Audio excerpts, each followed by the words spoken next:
샬롬, 지난밤 평안하셨습니까? 오늘은 2026년 2월 5일 목요일입니다. 오늘도 좋은 날, 오늘도 복된 날, 오늘도 거룩한 날입니다. 오늘도 우리 하나님과 동행하시기를 바랍니다. 이 시간 주시는 하나님의 말씀은 마태복음 10장 16절부터 33절까지입니다. 어떤 분이 식당을 운영하는데 후배가 찾아와서 식당 일을 배우고 싶다고 했습니다. 그래서 그는 최선을 다해서 식당의 노하우를 알려주었습니다. 그런데 그만 그 후배가 바로 옆에 식당을 크게 차렸다고 합니다. 그리고 자기에게서 배운 식당의 노하우로 점점 부흥하고 잘 되었다고 합니다. 이러한 일에 너무나 화가 나고 억울한 이 사람은 잠도 잘 수 없게 된 것이죠. 만약 여러분이 이러한 상황에 처한다면 어떻게 하시겠습니까? 그 괘씸한 후배의 식당이 망하라고 기도하시겠습니까? 아니면 그래도 하나님이 원수를 사랑하라고 했으니 그 식당을 위해서 기도하시겠습니까? 정말 이렇게도 할 수 없고 저렇게도 할 수 없는 답답한 경우입니다. 일본의 소설가 미우라 아야코 같은 경우에는 이런 일을 맞이했을 때 오히려 하나님께 감사하고 이웃의 가게가 더 잘 되기를 바랬다고 합니다. 안 그래도 손님이 많아서 힘들었는데 덕분에 쉴 수 있게 되고 여유를 갖게 되어서 남는 시간에 글을 쓸 수 있게 되었다고 합니다. 그래서 일본에서 가장 유명한 소설가 중에 한 사람이 된 것입니다. 미우라 아야코의 글을 읽으면 정말 마음이 따뜻해지고 믿음이 무엇인지를 배울 수 있습니다. 즉 하나님께서 우리에게 원수를 사랑하라고 박해하는 자를 위하여 기도하라고 말씀하신 것은 결국 그 원수가 아니라 우리 자신을 위해서라고 할 수 있습니다. 이에는 눈에는 눈으로 보복을 하게 되면 이 세상은 온통 악으로 가득하게 될 겁니다. 피차 모두 망하게 될 겁니다. 그러나 우리가 그 악의 고리를 끊게 되면 우리가 먼저 숨을 쉴 수 있게 되는 것이고 우리가 먼저 행복해지는 겁니다. 그래서 오늘 설교의 제목을 저는 똑같은 사람이 되지 마십시오라고 정했습니다. 그 사람이 거짓말한다고 해서 나도 거짓말하고 그 사람이 폭력을 행사한다고 해서 나도 폭력을 행사하고 그 사람이 막 나간다고 해서 나도 막 나가면 우리도 똑같은 사람이 되는 겁니다. 그 사람이 비록 거짓말을 할지라도 나는 참말을 해야 하고 그 사람이 비겁한 행동을 해도 나는 정당한 행동을 해야 하는 겁니다. 여러분, 똑같은 사람 되지 마십시오. 그것이야말로 사탄이 기뻐하는 일입니다. 어제에 이어서 오늘도 예수님의 파송 말씀입니다. 어제 예수님은 제자들에게 복음을 전할 때에 당당해라. 실패하더라도 주눅들지 마라. 거절을 당했더라도 의연하게 나아가라고 말씀하셨습니다.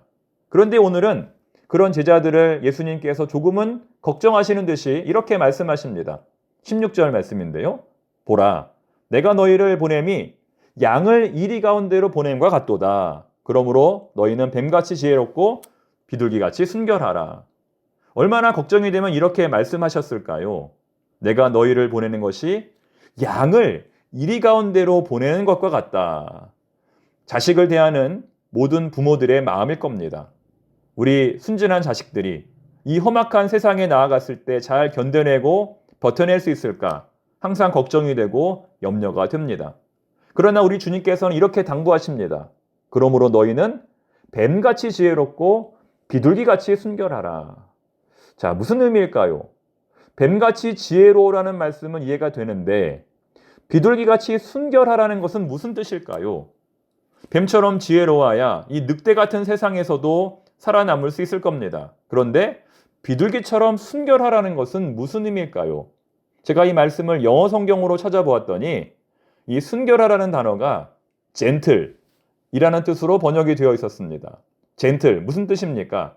온화한, 부드러운이라는 뜻입니다. 즉, 아무리 힘들고 비참한 상황을 만나더라도 끝까지 온화하고 부드럽게 행동하라는 겁니다. 상황이 어렵다고 해서 막 나가지 말라는 겁니다. 앞서 말한 것처럼 우리도 그러면 똑같은 사람이 된다는 것이죠. 이어지는 말씀에서 주님은 앞으로 믿는 자들이 당할 고난에 대해서 알려주십니다.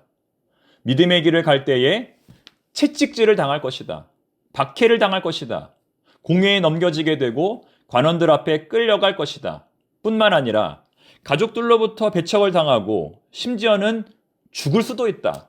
그러나 끝까지 견디는 자는 구원을 얻을 것이다. 라는 내용이 23절까지 이어집니다. 여러분 그렇습니다. 믿음의 길은 언제나 가시밭길입니다. 시온의 대로가 아니라 고난의 대로입니다. 사랑받고 칭찬받는 것이 아니라 미움받고 박해를 받게 될 겁니다. 그렇기 때문에 지금 우리가 힘든 것은 이상한 것이 아니라 당연한 것입니다. 저는 새벽 기도를 마치면 아침마다 운동을 배우고 있는데요. 한 번은 함께 배우시는 분들이 선생님에게 이렇게 말했습니다. 선생님, 너무 힘듭니다. 선생님, 너무 고통스럽습니다. 그때 선생님이 뭐라고 말씀하셨을까요? 아이쿠 여러분, 많이 힘드시군요. 이제 그만하십시오. 어서 쉬십시오. 가 아니라 여러분, 힘든 것이 당연한 겁니다. 안 힘든 게 오히려 이상한 것입니다. 라며 더 강도 높은 훈련을 요구하셨습니다. 한동안 그 말을 생각해 보니 그 선생님의 말씀이 정말 옳았습니다. 힘든 게 당연한 것이다. 안 힘든 게 오히려 이상한 것이다. 여러분, 우리 인생의 기본값은 고통입니다. 행복, 평안, 기쁨이 기본값이 아니라 고통이 기본값이라는 겁니다. 가끔씩 행복을 맛보고 평안을 맛보고 기쁨을 맛보는 것이죠. 그래서 인생을 고해라고 하는 겁니다. 물론 우리가 늘 그리스도인으로서 고민해야 하는 것이 하나 있습니다. 지금 당하는 고난이 진리의 길을 걷기 위해 당하는 고난인지 아니면 타락한 삶으로 인하여 받는 고난인지 항상 고민해야 합니다. 대부분의 고통은 예수님 때문에 받는 것이 아니라 내가 잘못해서 받는 고통이기 때문입니다. 우리가 단 한 번이라도 예수님을 위하여 고난을 받았다면, 우리가 단 한 번이라도 다른 사람을 위하여 고난을 받았다면 그것이야말로 영광스러운 삶일 겁니다. 고통하면 가장 먼저 떠오르는 것은 예수님의 십자가입니다. 스승보다 나은 제자는 없습니다. 주인보다 나은 종은 없습니다. 왜냐하면 어떠한 제자도 스승보다 더 많은 고난을 당하지 않고 어떠한 종도 주인보다 더 많은 고난을 당하지 않기 때문입니다. 만약 스승이 100대의 매를 맞았다면 제자는 아무리 많이 맞아도 99대입니다. 우리가 아무리 많은 고난을 당해도 우리의 주인이시고 스승 되시는 예수님보다는 못하다는 겁니다. 그러므로 우리가 앞으로 당할 고난을 미리 두려워할 필요는 없습니다. 또한 예수님은 우리 성도들을 향하여 이렇게 말씀하십니다. 몸은 죽여도 영혼은 능히 죽이지 못하는 자들을 두려워하지 말고 오직 몸과 영혼을 능히 지옥에 멸하실 수 있는 일을 두려워하라. 무슨 말입니까? 두려움의 우선순위를 바르게 세우라는 겁니다. 오직 하나님만이 영혼을 취하실 수 있다. 두려움의 1순위는 눈에 보이는 사람이 아니라 눈에 보이지 않는 하나님이 되어야 한다는 겁니다. 따라서 눈에 보이는 사람을 두려워하지 말고 눈에 보이지 않는 하나님을 두려워해야 합니다. 거꾸로 말해서 눈에 보이지 않는 하나님을 두려워하면 지금 눈앞에 있는 사람을 두려워하지 않을 수 있습니다. 그 내용이 32절, 33절 말씀의 의미입니다. 마지막으로 주님은 우리가 얼마나 귀한 존재인지를 거듭 말씀하십니다. 여러분, 우리는 수많은 인류 가운데 한 사람이 아닙니다. 지금까지 역사적으로 얼마나 많은 사람들이 이 지구상 위에 태어나고 죽었을까요? 이름도 없이 빛도 없이 수많은 사람들이 태어나고 죽었을 겁니다. 바닷가의 모래알보다도 훨씬 더 많은 사람들이 그렇게 되었을 겁니다. 그러나 결코 우리는 하나님 앞에서 하찮은 존재가 아니라는 겁니다. 한 사람 한 사람 눈에 넣어도 아프지 않은 존재라는 겁니다. 참새 2마리가 한 아사리온에 팔리지 않느냐? 그러나 너희 아버지께서 허락하지 아니하시면 그 하나도 땅에 떨어지지 아니하리라.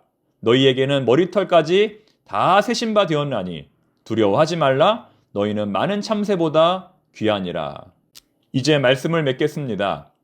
사랑하는 교우 여러분, 고난 속에서도 끝까지 온화한 사람이 되십시오. 고난 속에서도 끝까지 인내하십시오. 우리는 하나님 앞에서 너무나 귀한 존재입니다. 기도하겠습니다. 하나님 아버지, 오늘도 삶의 많은 고난들이 우리에게 찾아올 것입니다. 주님, 그럴 때마다 절망하고 낙심하는 것이 아니라 인내하고 온화한 사람이 되게 하옵소서. 예수님의 이름으로 기도드립니다. 아멘.